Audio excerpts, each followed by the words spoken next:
नमस्कार बंधुरा केमन आछो तोमरा सबाई आशा करछि तोमरा सबाई खूबই ভালো আছো সুস্থ আছো। নতুন একটা সকালে নতুন একটা ব্লগে তোমাদের সকলকে স্বাগত জানাই। আর আজ হচ্ছে বুধবার, ঘড়িতে এখন প্রায় 6টার কাছাকাছি বাজে। ঘুম থেকে উঠে পড়েছি সকাল সকালে। আর এই যে সকালবেলা উঠেই আজ ছোটো ঘরে চলে এসেছি বিছানাটা গোছানোর জন্য। আর সবার প্রথমে বিছানাটা গুছিয়ে নেব, না হলে বিছানাটা প্রচণ্ড এলোমেলো হয়েছিল। আর বোঝোই তো আমরা বাড়ির বউরা বিছানার চাদরটা পর্যন্ত একটু সরে গেলে মনটাকে যেন কেমন একটা খারাপ হয়ে যায়, মনে হয় যে পুরো বিছানাটাই যেন অগোছালো হয়ে গেল, তাই না বলো?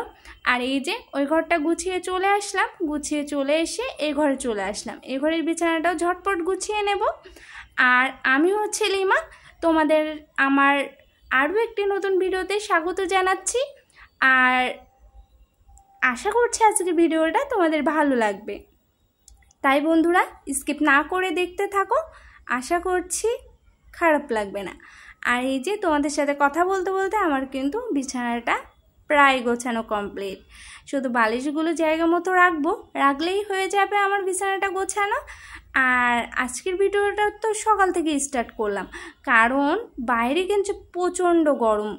কারণ বাইরে যেমন গরম ভিতরেও ততটাই গরম, তাই সকাল সকালে উঠে পড়েছি। সকাল সকালে কাজটা সেরে ফেলতে পারলে যেন অনেকটা মনটা শান্তি হয়ে যায়।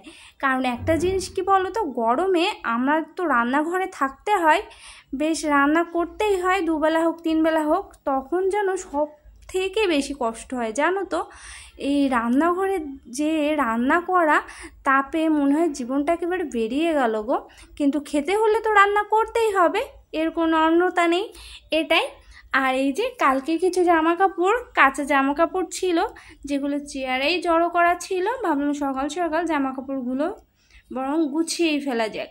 কারণ করব করে আর করা হবে না। আর বোঝোই তো আমি একটু কুঁড়ে আছি, সেটা বলতে আমার কোনো মানা নেই। একটু কুঁড়ে কি করা যাবে বলো, নিজের সংসার নিজেই কুঁড়েমি করি, নিজের সংসারের কাজগুলো নিজেই করি, এটাই। আর এই যে জামা কাপড়গুলো গুছিয়ে নিয়েছি, গুছিয়ে ঘরটাও ঝাড়ু দিয়ে নিচ্ছি। আর আমি সব সময় চেষ্টা করি আমার বেডরুম বলো অন্য রুমগুলো বলো সকালে ঝটপট ঝাড় দিয়ে নেওয়ার।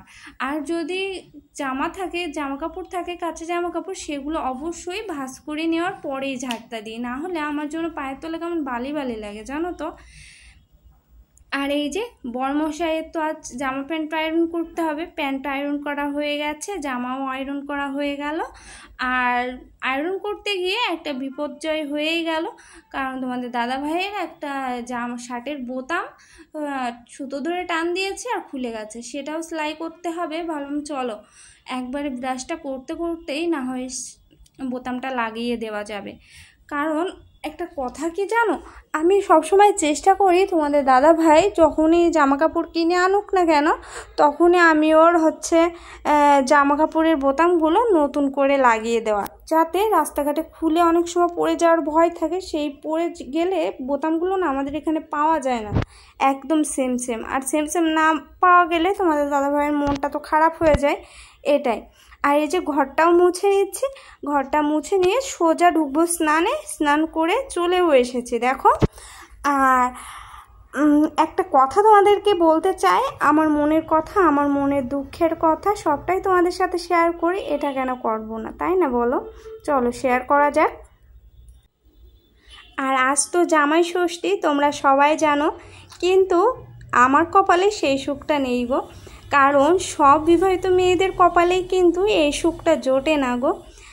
আর আমার বাবা মা, হ্যাঁ আমার বলতে খারাপ লাগছে কিন্তু তাও বলছে তোমাদেরকে, হ্যাঁ আমার বাবা মা বেঁচে আছে, ভাই বোনও আছে, কিন্তু তারা আজ পর্যন্ত আমি যে 6 বছর বিয়ে করেছি 6 বছরে একটা বছরও তারা জামাই ষষ্ঠী করেনি। তোমাদের দাদা ভাইকে খুবই মন খারাপ নিয়ে একটা কথা জিজ্ঞেস করেছিলাম যে তুমি আজ তো জামাই ষষ্ঠী, তোমার কি খারাপ লাগছে? তো বললো যে না কোনো ব্যাপার না, আমরা বাজার করে নিয়ে এসে বাড়িতেই খেয়ে নেব, এটাই, ও যে কথাগুলো এত জোর দিয়ে বলে, এই জন্য আমি খাড়া হয়ে দাঁড়িয়ে থাকতে পারি ওর সামনে। কারণ ওর কাছে কিছু জিজ্ঞেস করে নিয়ে মনটা পরে আমারই খারাপ হয়ে যায় যে কি একটা সম্পর্ক করেছো, কেমন একটা বিয়ে করেছো যে তোমার কপালে জামাই ষষ্ঠীটাও নেই আমার জন্য। যারা বেঁচে আছে, বেঁচে থাকা সত্ত্বেও তারা জামাই ষষ্ঠী আজ পর্যন্ত 1 বছরও পালন করেনি। খুব কষ্ট হয়, যেন খুব কষ্ট হয়। কিন্তু কি করব বলো, আমার কপালে না থাকলে আমি কি করে ওকে দেব বলো? সবটা তো আমার হাতে নেই। এটা ভেবেই মুখ বুজে জীবনটা কাটিয়ে দিচ্ছি। সেটাই তোমাদের সাথে শেয়ার করলাম আর কেঁদেও পেলাম। কিছু মনে করো না বন্ধুরা, একটু মানিয়ে দেখে নিও। আর তোমাদের সাথে কথাগুলো শেয়ার করে অনেকটা ভালো লাগছে, কারণ এই দিনটা আমি না ভিতরে ভিতরে একটা আশা করে থাকি, এই যেন ফোন আসবে, হয়তো মা নাই বাবা এসে ফোন করবে যে চল জামাই ষষ্ঠী করতে যেতে হবে। কিন্তু ওই যে কপালে না থাকলে কিছুই হয় না গো। আর এই যে তোমাদের দাদাভাই সকাল সকাল আর মাছ নিয়ে এসে দিয়েছে, প্রায় রুই মাছ নিয়ে এসছে। তোমাদেরকে তো দেখালামই, ভাজতে বসিয়েছি। সেটা হচ্ছে কি বলো তো, রুই মাছ নিয়ে এসছে 5টা মতো নিয়ে এসেছিলো। সকালে 1 পিস তোমাদের দাদাভাইকে খেতে দিয়েছিলাম, ভাত দিয়ে ভাজা করে দিয়েছিলাম। আর কিছু জামা কাপড় ভেজানো ছিল তোমাদের দাদা ভাইয়েরই, সেগুলো মাছটা ভাজতে ভাজতে কেচে দিলাম। আর এই যে তার সাথে ঘ্যাটকোল নিয়ে এসেছিলো, ঘ্যাটকোল নিয়ে এসেছিলো। তার ডোগাটা পাতাটা সবটাই আমি সেদ্ধ করে নিয়েছি, সবটাই তোমাদের সাথে শেয়ার করব। একটু কমই শেয়ার করব, আমি সময় পাইনি গো, এত কাজের মধ্যে সময় পাইনি। কারণ আজই জন্য সব কাজ একসাথে করতে হচ্ছে। তোমাদের দাদাভাই মাছ টাছ কাটিয়েও নিয়ে আসেনি, ছোট মাছ বলে সেগুলোও কেটে রেডি করতে হয়েছে, ধুতে হয়েছে। আবার এদিকে ঢ্যাটকলগুলো কাটতে হয়েছে, পাতাগুলো রেডি করতে হয়েছে, ভাপ দিতে হয়েছে। আর তারপরে আমার তো রোগ আছেই, তোমরা জানো, হাতটা প্রচণ্ড চুলকায়। আর গ্লাভস পরে কাজ করতে আরও যেন অনেকটা দেরি হয় জানো। আর এই যে আঙুলগুলো দিয়ে তাই করছি, পুরো আঙুলটা পরে একদম ডাসা ডাসা হয়ে যাবে চুলকিয়ে। কিন্তু উপায় নেই গো, তাড়াহুড়ো করতে হলে হাতটা লাগাতেই হচ্ছে আমার।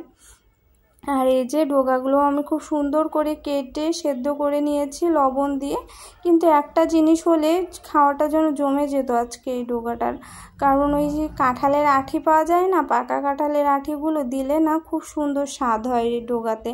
কিন্তু এখন তো নেই, আর এখন আমরা কাঁঠাল খাইনি, পাকা কাঁঠাল, এটাই। আর যদি চেষ্টা করি তাহলে অবশ্যই এই রেসিপিটা একদিন না একদিন শেয়ার করব। আর এই যে মাছের ঝোলটা আজ 5 ফোড়ন দিয়ে করছি, যতটা পারলাম তোমাদের সাথে শেয়ার করলাম বন্ধুরা। আর কেমন হয়েছে রেসিপিটা সেটা অবশ্যই জানিও। আর মাছের ঝোলটা আমার হয়েও গেছে, 2 পিসে মাছ দিলাম, কারণ শুধু দুপুরের জন্যই করলাম। আর তো আছেই বাকি খাবারগুলো, সব মিলিয়ে হয়ে যাবে। কারণ 2 জন মানুষ তো, বেশি রান্না করলে থেকে যাবে। আর আমি মূলত গরম করে না তোমাদের দাদাভাইকে কোনো খাবার দিই না, আর নিজেও খাই না। কারণ একটা জিনিস, মানে খাবার দাবার বলতে পারো 1 বারেতে 2 বার গরম করে খাওয়াটা ঠিক নয়, শরীরের পক্ষে ভালো নয় সেটা। এই জন্যে সেটা মেনে ওকে আমি যতটা পারি অ্যাভয়েড করার চেষ্টা করি, এটাই। তাই তো হাজারো দুঃখ কষ্ট ভোলার জন্য এই পথটাই বলতে পারো বেছে নিয়েছি, যে তোমাদের সাথে কিছু শেয়ার করলে মনটা আমার ভালো হয়ে যায়, অনেকটা ফ্রি হয়ে যায় আমি। আর তোমাদের দাদাভাইয়ের কাছেও শেয়ার করি আমার কষ্টের কথা, আমার মনের কথা। তাছাড়া কাকে বলবো বলো, আমারও তো একটা জায়গা থাকা দরকার, যে যাকে বলে আমি একটু হালকা হতে পারি, বলতে পারো বন্ধুরা। আর এই যে রান্নাবান্না তো পুরো কমপ্লিট করে এসে আমি যে স্নান করে আসলাম, কারণ মাছ কেটেছি তো একটু মানে ভালো লাগে না একটু স্নান না করলে। আর আমি তো বিকেলে স্নান করি, তোমরা জানোই, এই জন্য স্নানটা করে নিলাম। খাবার দাবারগুলো এক ঝলক দেখিয়ে দিই। আর আজকের ভিডিওটা এতটুকুই, হয়তো দুপুর পর্যন্তই তোমাদের সাথে শেয়ার করলাম। আর এই যে এখানে থালে রেখেছি মাছ ভাজা, মাছটা একটু ছোটোই হয়ে গেছে কাটা, তাড়াহুড়ো করে কেটেছি তো। আর মাছটা আমি খুব একটা কাটতে পারি না, এই জন্য আরও একটু গোলমাল হয়ে গেছে। আর যে মাছের ঝোলটা দেখিয়ে দিলাম। আর এই যে ঘ্যাটকুলের ডোগা ভাজা আর 3-4টে লঙ্কা দেখতে পেলে, ওগুলো তোমাদের দাদা ভাইয়ের খেতে বসলে লাগতে পারে, এই জন্য একবারে রেডি করে রেখেছি। আর এই যে পাতাটা আমি সুন্দর করে তেল দিয়ে ভেজে নিয়েছি, তেল রসুন পেঁয়াজ দিয়ে। আর এই যে কয়েকখানি পান্তা ভাত আছে, দেখি খেতে পারলে খেয়ে ফেলবো। আর চলো গরম ভাতটা তোমাদেরকে দেখিয়ে দিই, দিয়ে আজকের ভিডিওটা এখানেই শেষ করে দিই। তাহলে বন্ধুরা আজকের ভিডিওটা কেমন লাগলো জানিও। দেখা হচ্ছে নতুন একটা ভিডিওতে, ততক্ষণ সুস্থ থাকো, টাটা বন্ধুরা।